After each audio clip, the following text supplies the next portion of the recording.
Welcome to SVR IAS Academy Civil Services Coaching Program. Today, in our current affair lecture, we are going to see about the newspaper analysis of 8th May 2017. In our newspaper analysis, we used to cover the news from different sources. First, let us see an article from Economic Times. Actually, in Economic Times, there is an important article which came regarding the organic farming. The news is about the state of West Bengal. That is, in West Bengal, the government has formulated an organic farming policy to promote the organic farming in the state. We know that the Sikkim is the pioneer state in the organic farming field.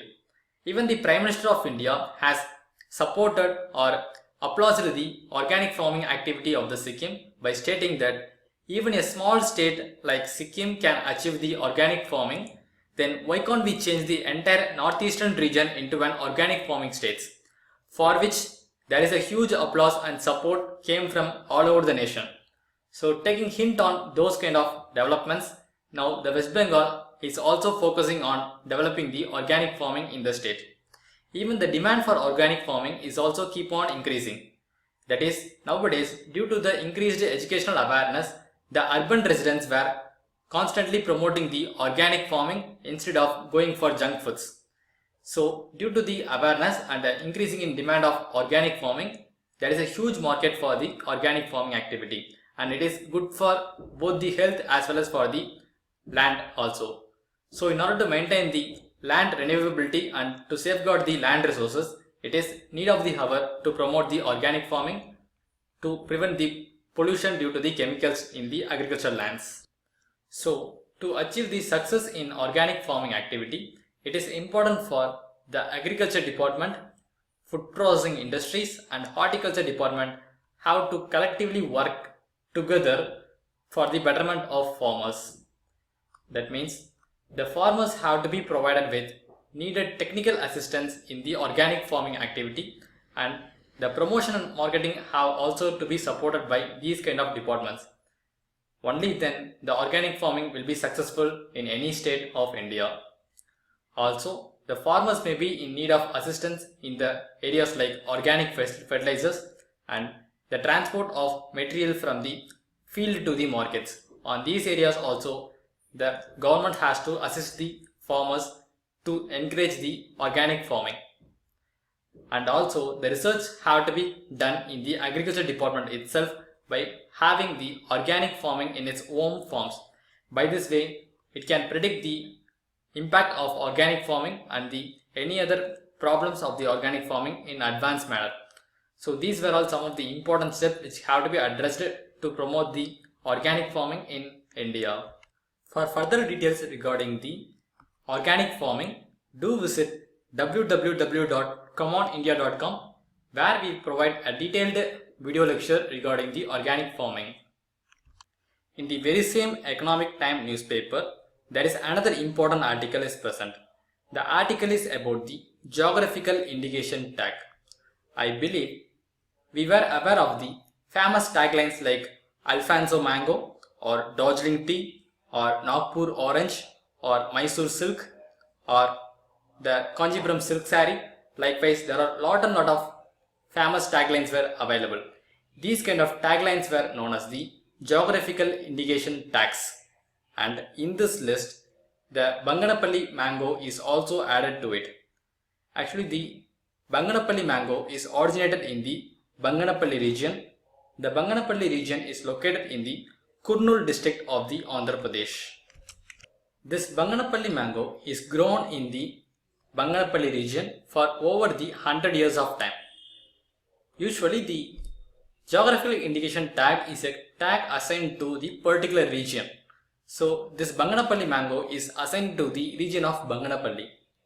This Banganapalli mango is also known as Venetian, Chapatai, Safeda. These were all different names of the Banganapalli mangoes. And the important character of the Banganapalli is this Banganapalli mango can be kept under the cold storage in a good quality for even up to the 3 months of time. That is, even after 3 months, by having the Banganapalli mango in proper cold storage devices, it can be kept in a good quality. That is the speciality of Banganapalli mangoes. Here, the Andhra Pradesh government has stated that the primary center for the origin of Banganapalli mango is the region of Banganapalli, Panyam, Nandyal. These were some of the important areas in the Andhra Pradesh where the Banganapalli mango is originated. The Andhra Pradesh government has also stated that Rayalaseema and coastal Andhra were the secondary centers of origin for the Banganapalli mangoes. Outside Andhra Pradesh, the state of Telangana acts as a secondary source of origin for the Banganapalli mangoes. In Telangana, the regions like Khammam, Rangareddy and Adilabad districts were the major centers for the growth of Banganapalli mangoes. The Banganapalli mango has a very big significant features and it is very much tasty too. So it has a lot of demand in the foreign markets. So India usually exports the Banganapalli mangoes to foreign nations, especially to the countries like United States of America and United Kingdom. Apart from that, European Union also receives the Banganapalli mango from India. Due to the tagging which is provided to the Banganapalli mango at present, the Banganapalli mango will have a better pricing in the markets. So it is very big advantage for the farmers who grow the Banganapalli mangoes. And to get a complete detail regarding the geographical indicators, do visit our official homepage where we provide a complete video lecture regarding the geographical indicators and intellectual property rights. Apart from that, we have a separate video lecture regarding the trade related aspects of the intellectual property rights. To get these videos, do visit our official homepage. The next important topic which came in today's newspaper is regarding the olive ridley turtle. Actually, the Odisha government is planning to conduct the 22nd Asian Athletic Championship program. The Asian Athletic Championship program is about to be attended by the sportspersons from 45 nations. Since the lot of foreign nations were visiting the state of Odisha during the Asian Athletic Championship, the Odisha government is planning to emphasize the tourist aspect of the state as well as to create the awareness regarding olive ridley turtle. In order to do these two objectives and to achieve these two objectives, the Odisha government has announced the logo and mascot for the Asian Athletic Championship. Whereas the logo depicts a person who is running across the finishing line with the historical background of the Odisha government, and then the mascot is the olive ridley turtle. In short, they state it as a OLI, that is olive ridley turtle. By doing this, the Odisha government is creating the awareness about the olive ridley turtle to the world people as well as to the state of Odisha. The olive ridley turtle is the endangered species. This olive ridley turtle is the smallest and abundantly found turtle species in the world, but still it is threatened by lot of reasons, and as a result, the IUCN has categorized the olive ridley turtle in the vulnerable list. Apart from that, the olive ridley turtle is a migratory species. It travels a lot of kilometers or miles in the ocean, and apart from that, this olive ridley turtle is a carnivorous species. The olive ridley turtle eats the jellyfish, molluscs, crabs and various other varieties of the fishes which were present in the ocean. This olive ridley turtle is primarily confined to the Pacific and Indian Oceans. But in some occasions, the olive ridley turtle is also found in the Atlantic Ocean, especially in the warm waters. The olive ridley turtle is primarily confined to the temperate region. That is one of the important aspects of the olive ridley turtle. This olive ridley turtle has one other important specific feature. That is, the olive ridley turtle, that is a female olive ridley turtle, remembers the first place where it hatches its egg.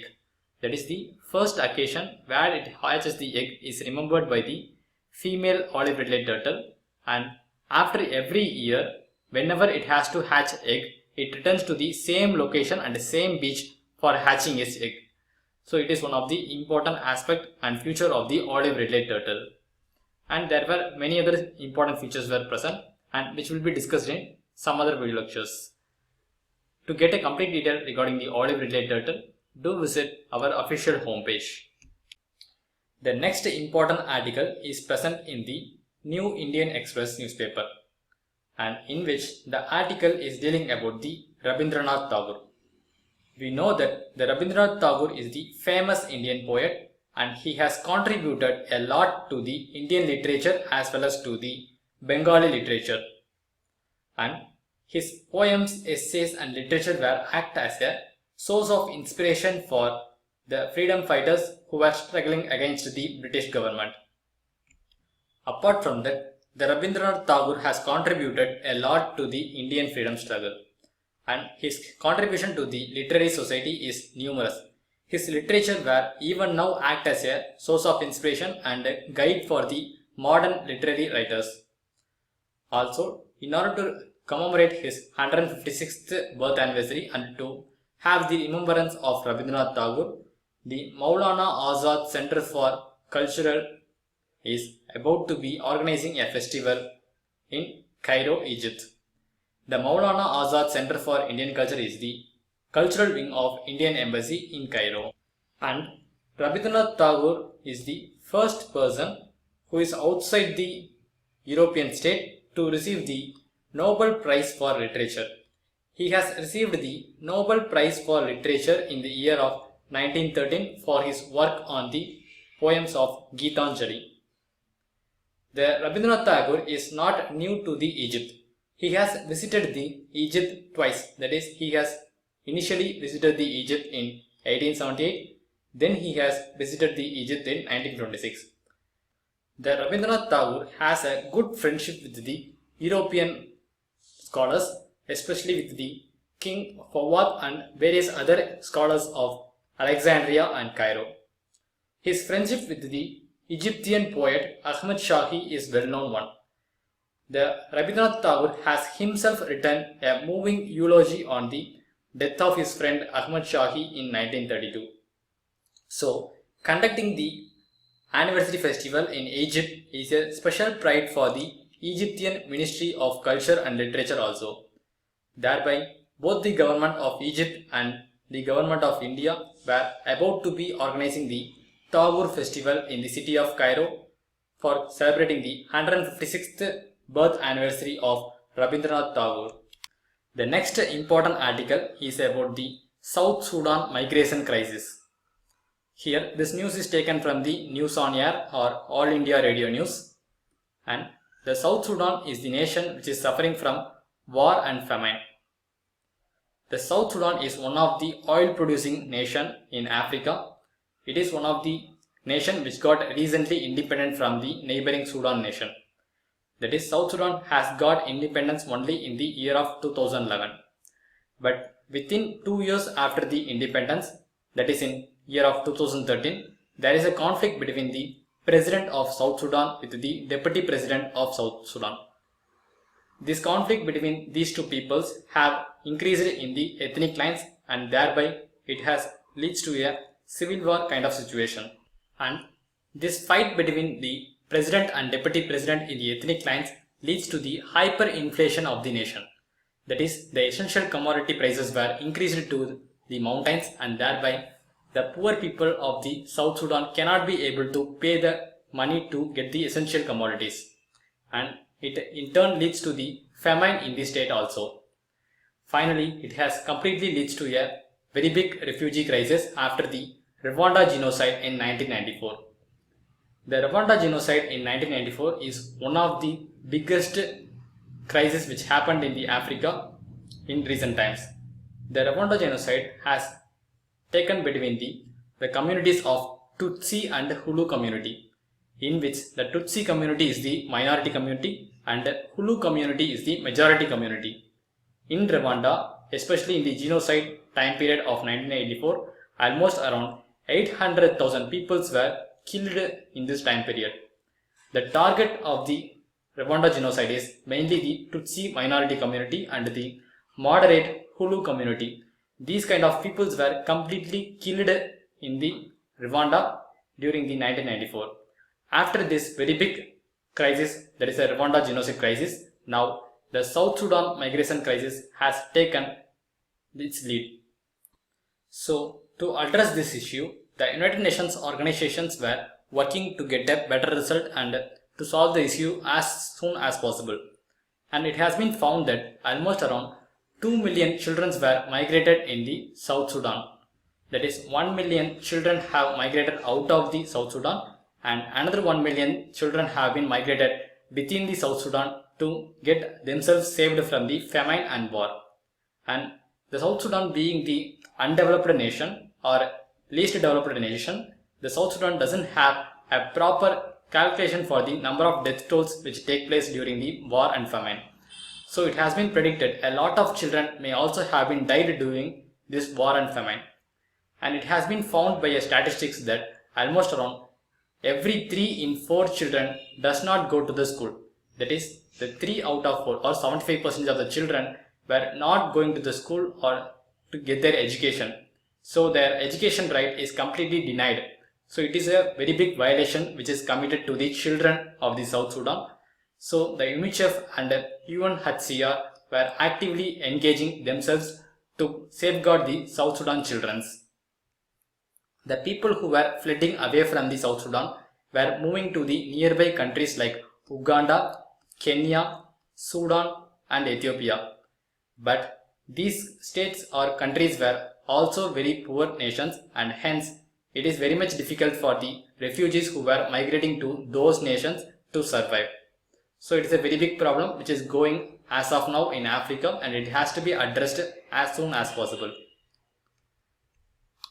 Here the UNHCR, that is United Nations High Commissioner for Refugees, is a refugee agency, and UNICEF, that is United Nations International Children's Emergency Fund, is a children's agency. Apart from that, there are a lot of United Nations important organizations were present and the details about those organizations were completely provided in our official website. Do visit our official homepage www.comeonindia.com to get a complete picture about those international organizations which work for the United Nations. The next important article is about the new guidelines which is issued by the Reserve Bank of India. This article is taken from the newspaper Deccan Chronicle.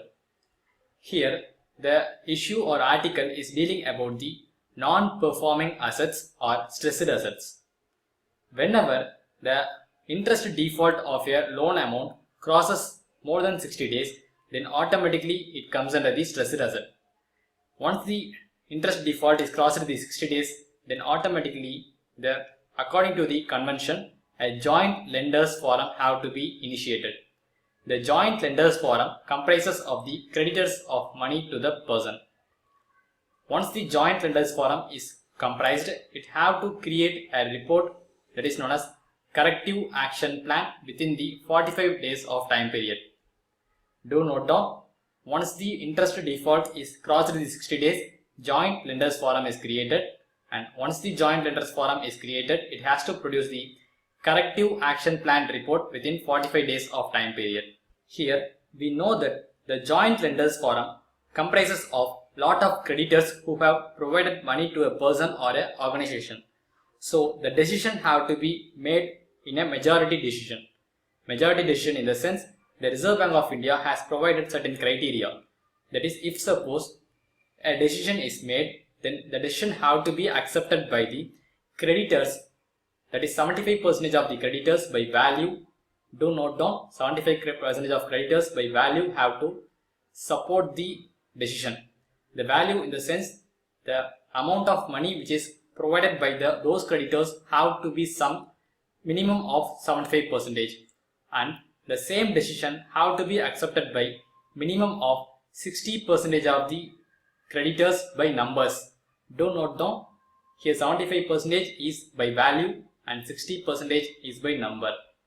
It is the previous criteria or guidelines which is provided by the Reserve Bank of India. But now the Reserve Bank of India has changed the guidelines regarding this decision making process, because this kind of decision making process takes longer time. The new decision making process is the number of creditors by value who were needed to support a decision is only 60%.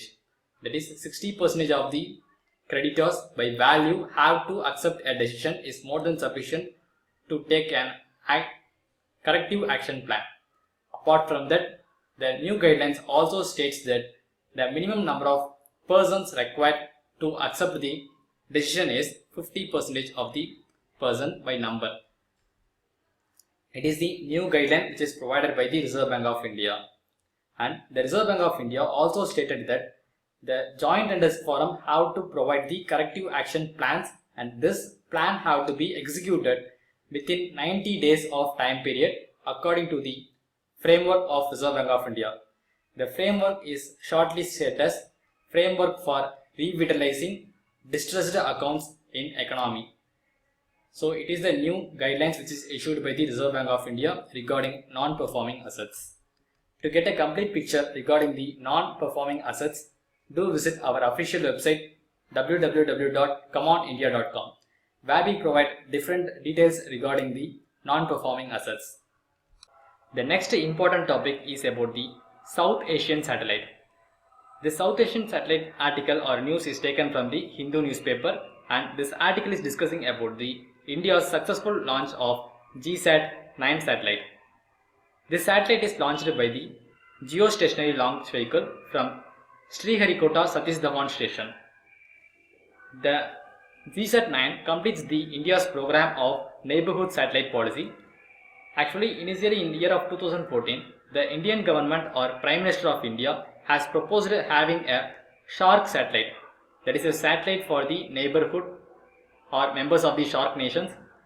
But after some time, the Pakistan, which is also a part of SHARK nations, has withdrawn or moved away out of the project of SHARK satellite. So the SHARK satellite name is renamed as a South Asian satellite or neighborhood satellite. This launch vehicle of GSAT-9 success is video conferenced by the Prime Minister with all the other 6 neighborhood nations. The 6 neighborhood nations were Bangladesh, Myanmar, Nepal, Bhutan, Maldives and Sri Lanka. The Indian government has for the first time made this possible by providing a satellite connectivity or common satellite for the neighborhood free of cost. Also, you have to note down that the Pakistan is moved out of the SHARK satellite project. Similarly, the One Road One Belt program, it is the program which is initiated by the China, in which all the other SHARK nations have participated, but only India has moved out of it. In return, in SHARK satellite, all the SHARK nations have participated, but Pakistan has moved out of it.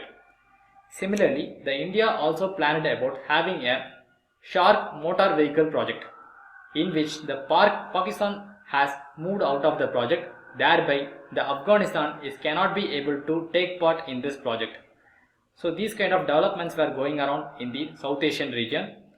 To get a complete picture regarding this topic, do visit our official homepage www.comeonindia.com, where we provide a complete video lecture regarding the international relations which going on around the South Asian nations, and we are also provided a separate video lecture regarding the neighborhood first policy of the government of India and South Asian regional connectivity program which is carried out by the government.